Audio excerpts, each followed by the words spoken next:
In this webinar, we will be discussing how BIM is changing the design and construction industry. It's been about 20 years or so since BIM first became a useful tool for design firms, but even less since it became productive for construction companies. In the design industry, we will see how BIM is being adopted and used, but we will also point out that in the construction industry, the move to using BIM has accelerated since the recession, and that now with huge investments in creating construction technology, the construction industry is rapidly moving forward to increase its use of BIM tools and to increase its services to construction clients. So while we will be discussing BIM, we will not look at the systems and processes, but rather how design firms might find that they are being left behind because of customer expectations or desires, and the effort by others in the design and construction industry to meet those expectations and fill those desires. The AIA first looked at BIM in a fairly narrow way. This was a working definition published by the Institute. It probably still covers how most architects use BIM. That the technology industry, specifically Autodesk, has worked intensively to market BIM as much more than a tool to develop design solutions, or to better document design decisions, or even to analyze how design affects the construction process. So while this definition might make sense to architects and other design professionals, it is likely that clients have a much different view of what BIM is supposed to provide. The National Building Information Model Standard Project Committee is part of the National Institute of Building Sciences. The National BIM standard is meant to solve many of the problems associated with the current ineffective exchange of facility information. According to NIBS, currently building projects are much more expensive than necessary because they take too long and they allow, or in some cases, create too many errors. And even after projects are completed, management of facilities throughout their life is overly complicated and can't effectively take advantages of the economies that would be available if information was readily and easily exchanged. Concepts and designs for new facilities repeat mistakes made previously, or at least don't make effective use of information from similar operations and assets already in use. The core of these problems is not the lack of information. Generally, information is readily available, but the rules for how it should be exchanged are not generally agreed, and the information exists in formats or containers that are not readily usable by computer-based applications. And the NIBS definition goes on to state that this is a basic premise of BIM. That building information modeling is a process supported by various tools, technologies, and contracts involving the creation and management of digital representations of physical and functional characteristics of places. That is a pretty forward-thinking view of BIM, and one that is not matched by reality. Building information models are files that are usually, but not always, in proprietary formats and contain proprietary data. And that can be extracted or exchanged or networked to support decision-making regarding the built assets. Current BIM software is used by individuals, businesses, government agencies that plan or design or construct or operate and maintain diverse physical infrastructures, whether it's water or refuse or electricity or gas or communication utilities or roads or railways, bridges, ports, tunnels, so many things. But they do not use BIM the same way, and the uses of that information cannot be contained in one model.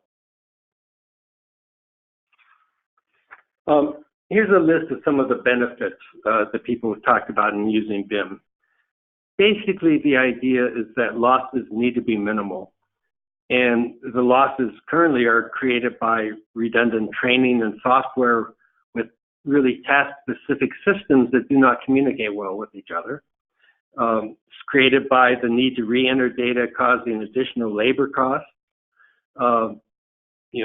Searching for data, reclassifying information, and the cost of rework and scrap due to mistakes. The manual re-entry of information creates work and errors. Verifying information costs money when the original source information is not available. There are limitations on interoperability that really delay the completion of a project or increase the time the facility is not in normal operation. Create lost profits due to delays in receiving revenues by whoever wants to put that capital asset in place. And there are opportunity and decommissioning costs as well. They're not reliably documented right now, but they could easily equal to or exceed the losses due to lack of interoperability. So there's a lot of these ideas of gains from BIM that probably are not being realized right now, but that most project owners want to see realized. Now, design firms have looked at modeling from the design and design analysis perspective. That's an important use of BIM. But as we move forward, there will be increasing pressure on design firms to step beyond the use of a model for design purposes. And that's going to cause some significant professional challenges and business risks for a firm. If you look at things like the analysis of constructability, information for possible facilities management services, that's really not the practical use of a design model at this point. That may be developed from the design information in the model, but certainly very few design firms are looking at constructability or are looking at using that information for facilities management services. The model does not contain the discrete information that many owners want it to contain about what a light fixture may be or what the service life of a fan might be. Those are the kind of built-in information that many owners want to see in a BIM model. Design firms have other uses for a BIM model, of course. The idea of what it looks like, how it's going to be seen by the user as they walk through the facility. All these may be important from a design standpoint. And in many cases, they're valuable to a client in seeing what the project's going to be. But many times they don't result in any increased compensation, but could be generating increased risks for the design firm. Contractors, as contractors adopted BIM, they saw advantages far beyond what designers saw. And they're the market that the technology developers, Autodesk, and much of the money flowing into construction technology developments are pursuing. We will look at some of the worldwide adoption of BIM tools in construction, but it is clear that the post-recession construction industry is changing rapidly. It no longer can rely on cheap labor and archaic procedures, and as contractors move from a generation of people who worked in construction to a new business model of high-tech, efficient coordination of the construction process, they are viewing BIM in a much different way. And they are looking at not only precision now, but creating new sources of income. When they look at a BIM model, they're looking at it for some of those activities that lead to construction, but they also want to look far beyond merely the picture of what the project is supposed to look like when it's finished. Many contractors want the BIM information to be a contract document, to be a requirement of the project and something that they can rely on while they're going through the building process. Now, a lot of owners have been told that the move from CAD to BIM which is rooted in the economic and functional advantages of maturing from a paper-based, redundant, and proprietary paradigm to an information-based, interoperable modeling paradigm, would support the functions, uses, and products necessary for the entire life cycle of a facility. And many owners are being told of a bright new future by those selling the technology. That creates expectation problems for design firms. But it also creates a void in services that many construction firms or new entries into the construction market are willing to fill. Again, owners often think that they have a source of usable, unlimited information in a model, in a BIM model, without really understanding what the different uses of that model might be. Now, looking at a recent survey, this is an AIA survey, in what design firms saw as a value of using BIM. Visualization, obviously. Note that clash detection, that is a system that can have a major impact on services and the risk of design firms. Partially because it can vary a great deal in how the conflicts are identified. What level of conflicts trigger the system to report a clash. It could be something that a design firm sees as a practical clash detection effort, while contractors may want to see far more detail about what might interfere with what they're doing and look at clash detection in far, far more specific detail. Performance analysis, again, something that I think owners are willing to see, but perhaps not pay for. Something that design professionals are using more as they try to meet low carbon or sustainability initiatives. But again, it may be something that is not fitting into the normal compensation received by design firms, which puts a limit on the use and the future use of that information. The AIA also pointed out that in 2017, these firms, by size, reported that they use BIM on billable projects. Larger firms certainly are using BIM in multiple ways, and some mid-sized firms are rearranging how they operate and who they employ to use BIM. The pickup rate by small firms is still pretty low. Even though one of the advertised advantages of BIM is that small firms can take on larger projects, many small firms are not using BIM for its many attributes, either because of a lack of internal skills or cost factors, or just the lack of client interest for the kind of projects they're working on. But that's probably going to change. I am always wary of surveys by providers of software tools, but I don't doubt that this number in the Autodesk survey related to how BIM is internalizing product information is unreasonable.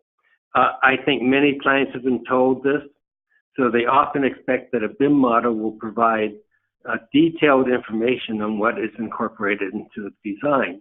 And I think as we go forward, we'll be seeing more and more of that information embedded in the model that ends up with the owner of the facility when the project is complete. Even in the AIA survey,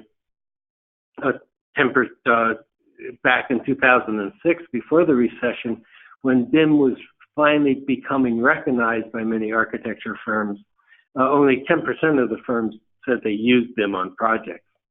The AIA forecast is that by 2021, the BIM adoption rate by U.S. architecture firms will be at least 95%. Again, part of that is certainly large firms dominating the market, but even smaller firms using BIM in some form.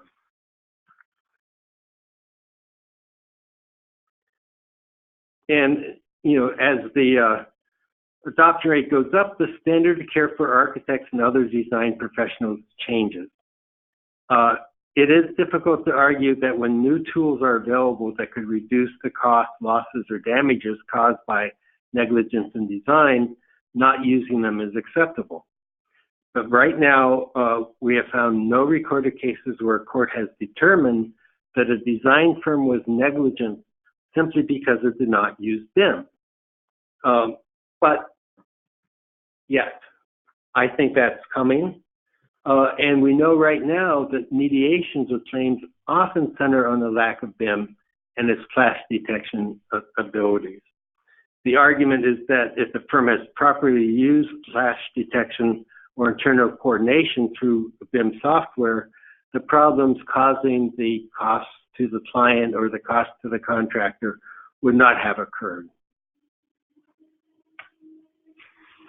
Now, worldwide, you probably are aware that many countries are far in advance of the United States in adopting BIM and using BIM. The United Kingdom is now at its level 2 BIM mandate, and that's a very extensive process and set of procedures that really has tried to force cross-industry integration. The development of digital standards are really being used throughout the industry. And the UK level 2 BIM mandate really has resulted in something else, and that's an ISO certification. ISO 19650 is a certification on building information modeling, and it's based on that UK level 2 BIM mandate. It's the international ISO standard recognized for managing information over the whole life cycle of a built asset. Now, in this country, one of the early proponents of BIM was the General Services Administration. And GSA really established this national 3D, 4D BIM program in 2003. And it was attempting to force the use of BIM for spatial program validation, phasing, 4D phasing, construction phasing, including access routes and staging of construction and crane locations. It was looking at the BIM use for energy and sustainability calculations, security validation, and much of that is still being carried forward, but probably not as extensively as we're seeing it in some other countries. I mentioned the ISO standard. International standards really provide requirements or guidelines or specifications that are shared in a way that can be used to ensure that goods, materials, products, processes, or services are fit for their purpose. So ISO standards really ensure that products and services are safe for use and are reliable. And the ISO 19650 right now, it has 2 parts published out of 3 that are intended, really provides for the recommendation for a framework to manage information, including the exchange of information, the recording, how you document the versioning of that information, and organizing the use of that information for all that are involved. The ISO standard looked at the whole life cycle of any building asset, from the strategic planning to initial design to the operations, maintenance, refurbishment and repair, and even end of life costs. And the BIM standard, if you haven't seen it, is adaptable to assets or projects of any size, any scale, and any complexity. And I think we're going to be seeing that ISO standard adopted in more and more countries in the near future. Now, internationally, there's also, I think, a stronger move than in this country on 4BIM, the 4D BIM, which is construction sequencing and scheduling. It's an attempt by construction firms to really convert 3D BIM models to 4D sequencing and phasing outputs, help to optimize the construction schedule, especially for complex projects, tries to eliminate rework by developing efficient schedules. It helps to resolve conflicts and delays in supplies reaching the site. The goal is to reduce time and cost overruns by missed construction efforts. And it really is looking forward to facilities project management through really a sequencing attack task and a visual sequencing. I think construction firms see this as improving risk management through detailed information beforehand. And when we talk about risk management with construction companies, we're not talking about it in the same way with design firms. We're really talking about it in things like safety on a job site and the coordination of different trades on a job site.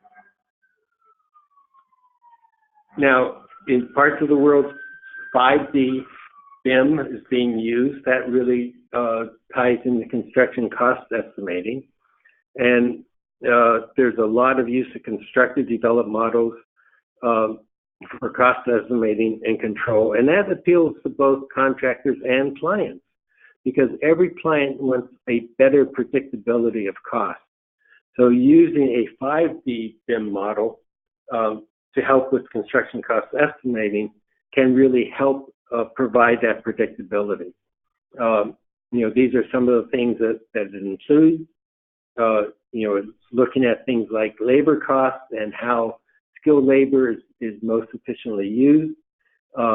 It's looking at what changed conditions may have as an impact on the cost of the project, including the delay costs of the project. As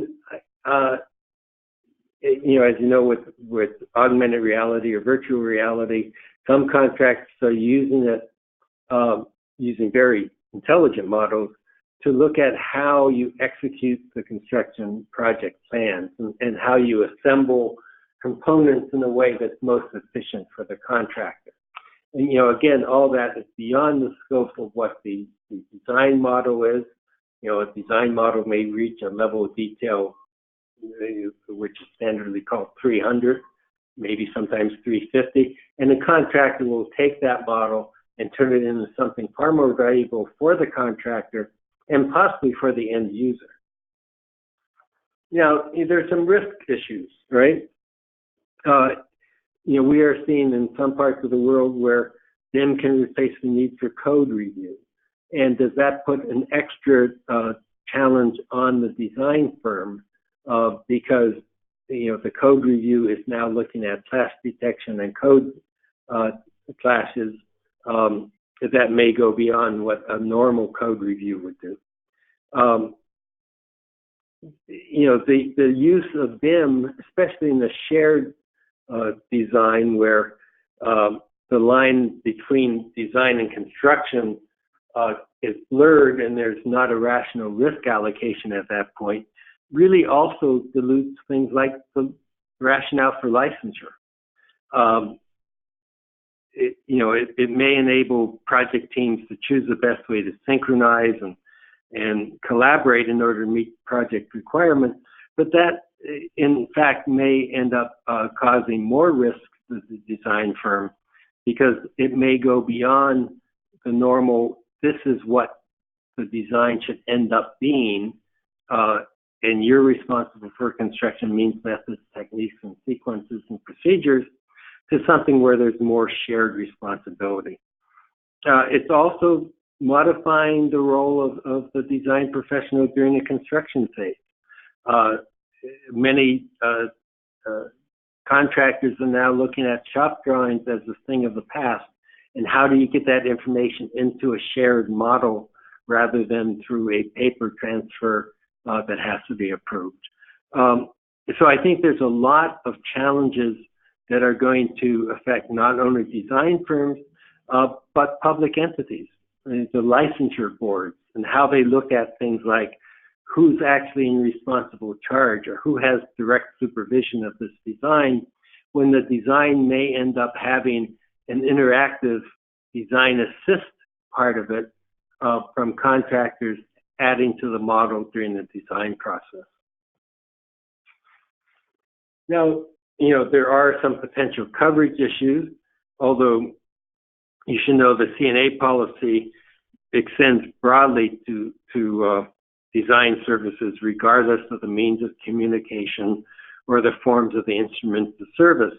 Early on, we saw BIM as not a real challenge, but a real advantage to design professionals. We have not seen specific BIM claims that have been significant. There have been delay claims and other claims, but often those would have occurred even if BIM was not being used on a project. But one thing design professionals need to know is that professional liability insurance does not cover the kind of cyber liability risks that you have when you're relying increasingly on digital data. There's a lot of risk involved in preserving that information and keeping that information both secure and confidential. And those aren't really professional liability exposures.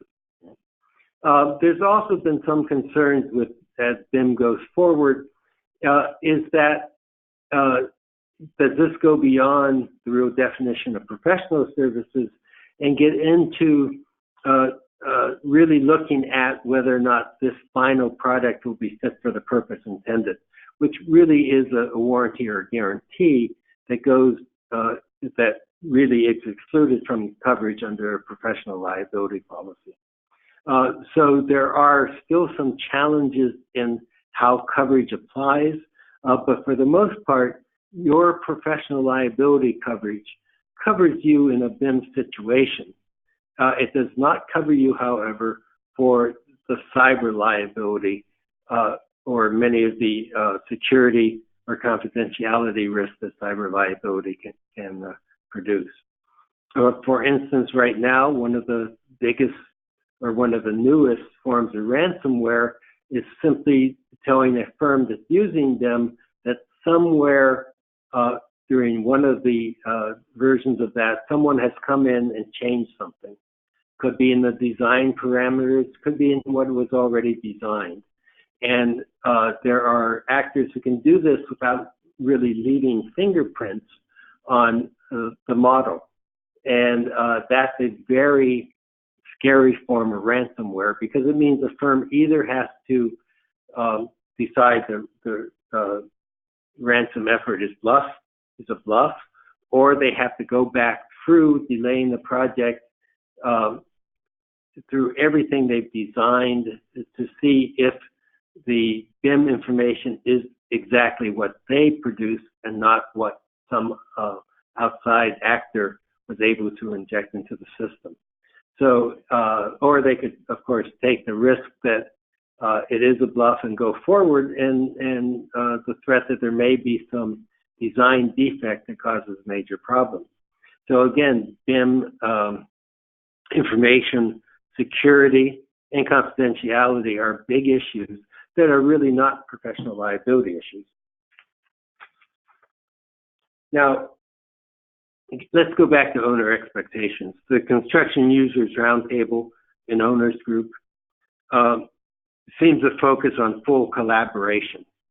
And that does not happen when the legal system and the very nature of the procurement process for design and construction really creates the need for every discrete party in the process to protect their own interests and to protect their profit margins. So full collaboration may be a goal of many construction users, the owners, but I think this is a clear example of the challenges to design professions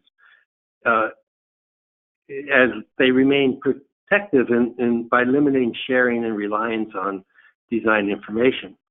Now, sharing and reliance tend to be based on contractual arrangements. Many of you probably use the AIA digital design documents. They clearly outline what's being shared and the extent to which other parties can rely on model information.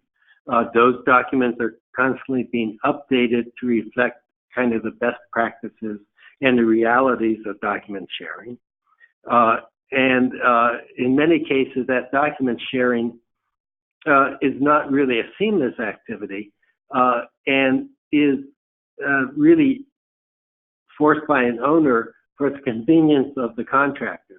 And you need to have the kind of language that the AIA provides or that we provide on our website when you're asked by a client to share model information with a contractor or with a party outside the direct contracting setup, so that you can limit what the reliance is and make it clear what the purposes of that information really is limited to. Now, even though much of the world, Singapore, Norway, other countries, the reliance on BIM is becoming basic, worldwide there is a problem with using BIM models other than as just supplemental information. This McKinsey report describes the problem. When CAD came in and AutoCAD basically set the formats, there was an easier system of sharing digital information. That's not the case with BIM. But one of the solutions seen by owners and by some constructors is that the increased integration of design and construction, which during recession happened through design build, is really the way to solve the problem. We're now seeing more situations where a design builder is controlling the flow of digital information, requiring it from the design subcontractor, using it for purposes of actual construction, whether it's visualization or cost estimating or scheduling. You know, again, that can be a dangerous situation for a firm unless that contractual obligation is spelled out clearly and the limitations are spelled out clearly. And there are operations now such as Katera, which is vertically reorganizing and unifying the design and construction process, buying up design firms, buying up contractors, trying to produce a true seamless design build process. You know, many clients are seeing that as the future of putting capital assets in place. In many jurisdictions, licensing laws prevent that, but we could see a change to that coming rapidly, and we could be seeing information providers or major manufacturers coming in and taking over the whole process from original design through construction, through operations and maintenance. Now, transactional incompatibility has always been a challenge. You know, usually a model ends up being the 3D representation, but it's a 2D output. And that cuts down on the potential of the 3D information. Because at the project level, there is no one dominant or dictatorial technology provider for BIM, it really is clear that the inherent values of technology and information sharing should really be decided early on, articulated, and converted to value during the business development and marketing activity. As you're developing this information, you need to find some way to monetize it. You need to make sure the client understands the value you're providing to the client by developing the digital information. So, you know, the opportunity to define a project with these objectives really has to begin before the design and construction teams are put together.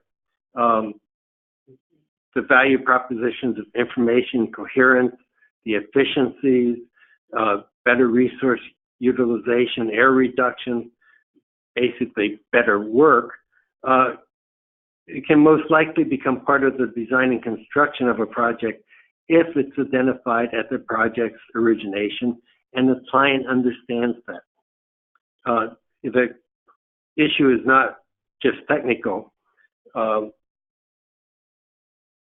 creation, transmission, consumption of such data may be first a technological compatibility and interoperability problem, but it's also a contractual issue.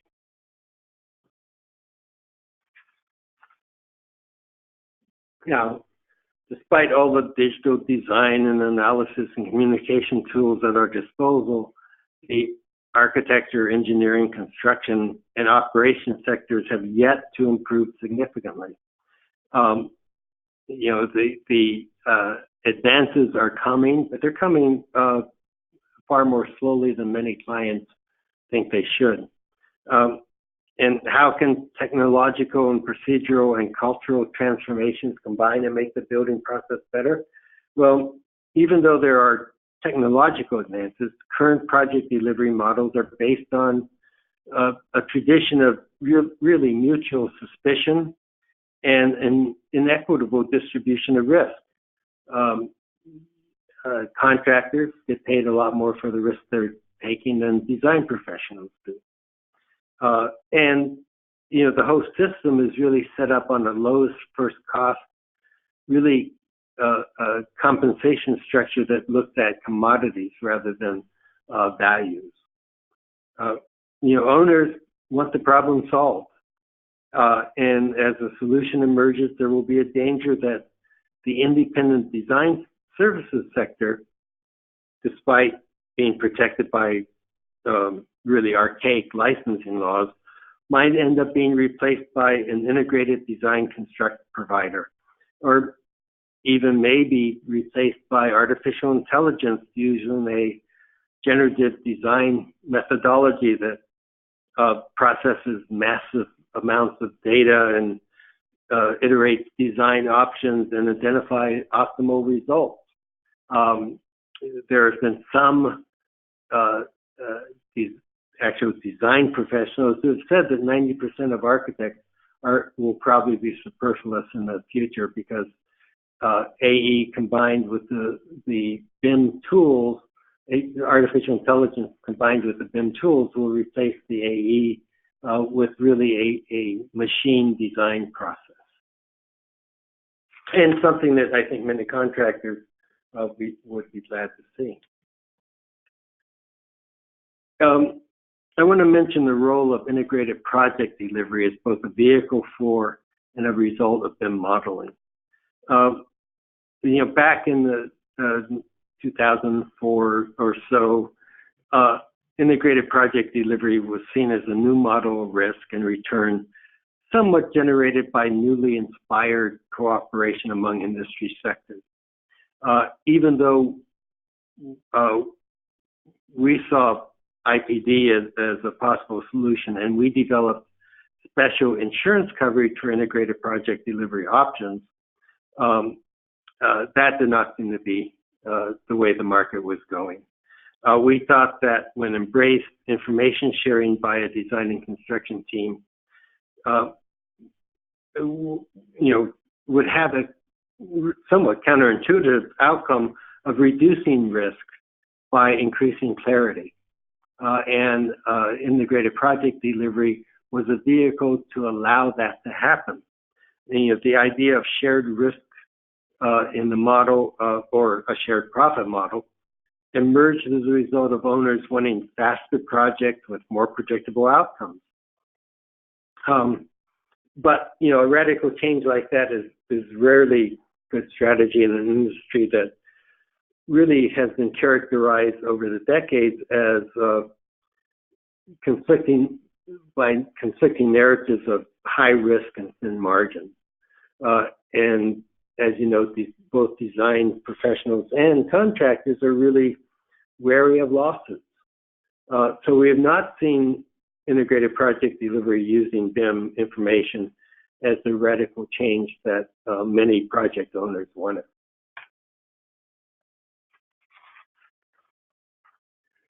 The reality is this: architects, builders, facilities managers had different needs and different uses for data, making its coherent flow from design to operations almost impossible. This challenge is traditionally solved by re-representing that information each subsequent interaction of the design to build process. You know, there's concept drawings, construction documents, shop drawings, and then whatever format or hybrid format a building owner creates from a model to manage the resulting information flow after construction is complete and after the design build or design team departs. You know, it really calcifies the information flow, and that really is the structure of typical delivery. You know, it's a strictly linear process of phases that accompany each deliverable from schematic design through construction. And the kind of hoped for process loops where insights from construction logic, for instance, might inform a design strategy really do not exist. BIM allows the iteration of alternatives within each phase, but opportunities for design strategy to inform construction or for technical insight to improve cost estimating are made almost impossible by the contracting process and proceduring and technical incompatibilities.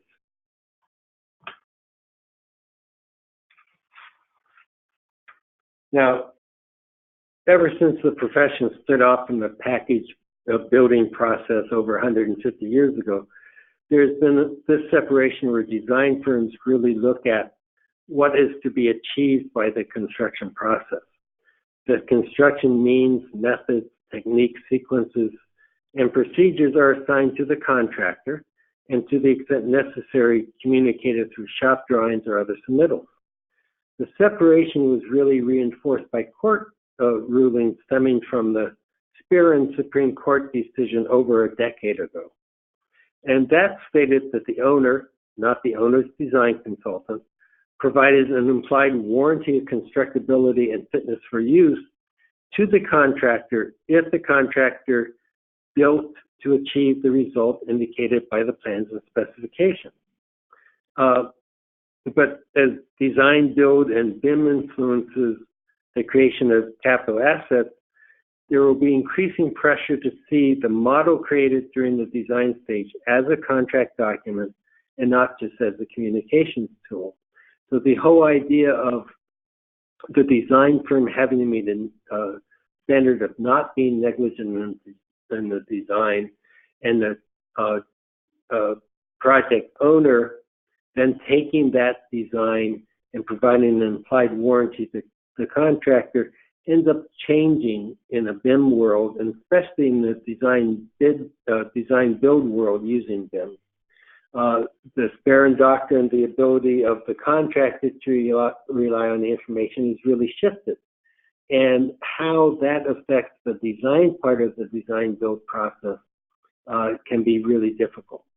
Many of the claims against design firms during that process are really contractual claims and not just negligence claims, not professional liability claims. And I think as we see a greater sharing of the BIM information, especially in the design build process, we're going to see more and more risk placed on design professionals that are placed there by contract and not by the standard of care.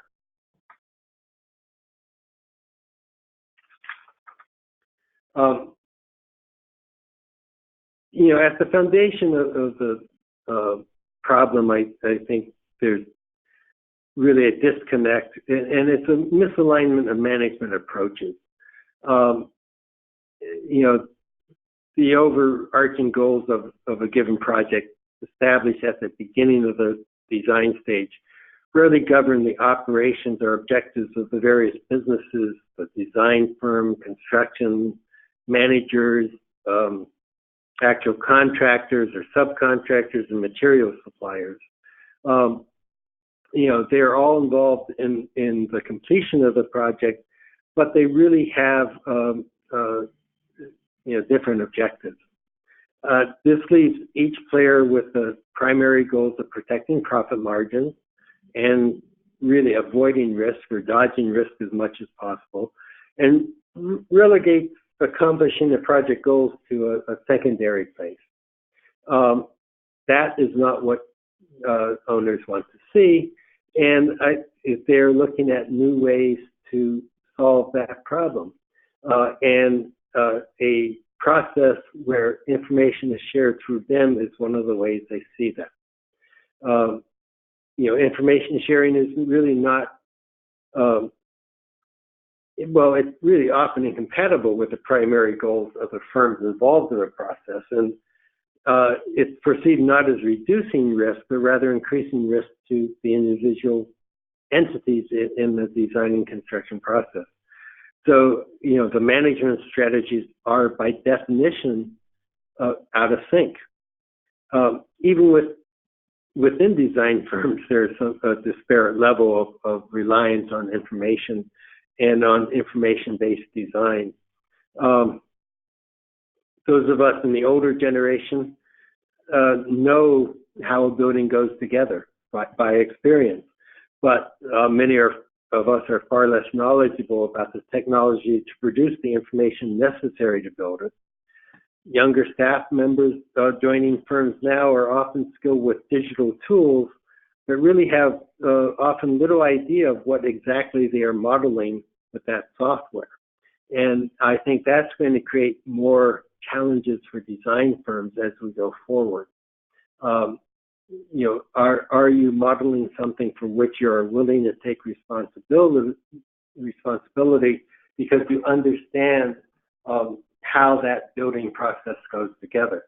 This also opens the door for more design assist and even for more design delegation, which can reduce the role of the design firm, and especially when that design delegation or design assist effort is being implemented through a BIM model. Now, one of the problems with owner expectations is that within the industry there is a lack of trust. Project owners think that improved information exchange will improve the whole project, including efficiency, resiliency. But there's that trust gap that's built by 150 years of culture, and it makes it difficult but necessary to align goals and risks, objectives, and ultimately the value delivered on the project. And you have to remove the inhibitors and the strategies and really build strategies that foster the trust. Implicit in this is the idea that information flowing across the various boundaries of a project would be appropriate and useful and compatible and current. In short, that would make it trustable. That's what protocols such as the AI documents try to establish. Participants across the entire supply chain agree that the challenges were really a combination of impediments that fall into technical and procedural and cultural categories. The procedural inhibitions to smooth information transfer flow comes in many forms. Getting the wrong data at the wrong time, communication lags as information is translated or retransmitted, competing or missing data or exchange standards, and even confusion about the meaning and implementation of the level of detail of information. But the real issue is the incompatibility in business models with each player in the process, each part of that chain that gets the project designed and constructed. Each player is really optimized for a different objective, and when linked together, there's chaos of competing expectations and goals, and that makes sharing data even worse. And again, this is something that many owners, construction users roundtable is a good example, see as a terrible impediment to their ability to have an efficiently built capital asset. and they want the changes to be made. There have been technical advances to facilitate the sharing of information, but there is no system that provides a single source of truth, that one model, when data is centralized on one platform. So managing the inherent risk of project delivery and quality, schedule, and cost, should be the value, really the fundamental value proposition of a building enterprise. You want to deliver a product that meets all of these goals. The return on investment for the client is in anything that improves that proposition should be apparent when viewed through the lens of the entire project. They want the entire project to run more smoothly. But, right now, the available risk mitigation strategy is to diffuse the risk across as many players as possible, and therefore realizing the potential returns of reducing that risk by collective effort becomes nearly impossible. Sharing information in any form is really filtered through that kind of reality. But the challenge for the industry, especially for design firms, is that owners want to disrupt that reality. And there are some in the construction industry now or coming in who will aid in that disruption. So I want to leave you with these questions about your preferred future in an industry where owners are demanding significant changes. Money is flowing into the industry to accelerate and incorporate the changes demanded, and other parties are willing to change the entire concept of what constitutes design services. Can you work with the client to explain your value and develop measures of success that emphasize the value you create for a client? It's going to be necessary as you go forward in this world of more interoperability and sharing of the information. Will you drive your firm into being a commodity provider, or into using BIM in a way that will further challenge your profitability margins? We've seen some firms that were able to develop BIM as a way to, they thought, provide more efficiently internally to their operations, and then find themselves in a market where they really are providing a commodity, not a real design service, and their profit margins become thinner rather than better. Is the definition of success for a project change, and does it include long-term project performance? Basically, can you restructure your fees to profit from that kind of a metric? So it's not just an upfront design fee, but it's a fee based on the life of that project or the success of that project overall, rather than just the number of hours you put in designing the project. And do you understand the value of developing the protocols for digital practice and information sharing that really allow the kind of integration that clients are increasingly demanding? Again, as groups like the AIA develop digital information protocols, do you understand them? Do you understand the value of developing that early and making sure a client understands your role in the project that is more than just upfront design?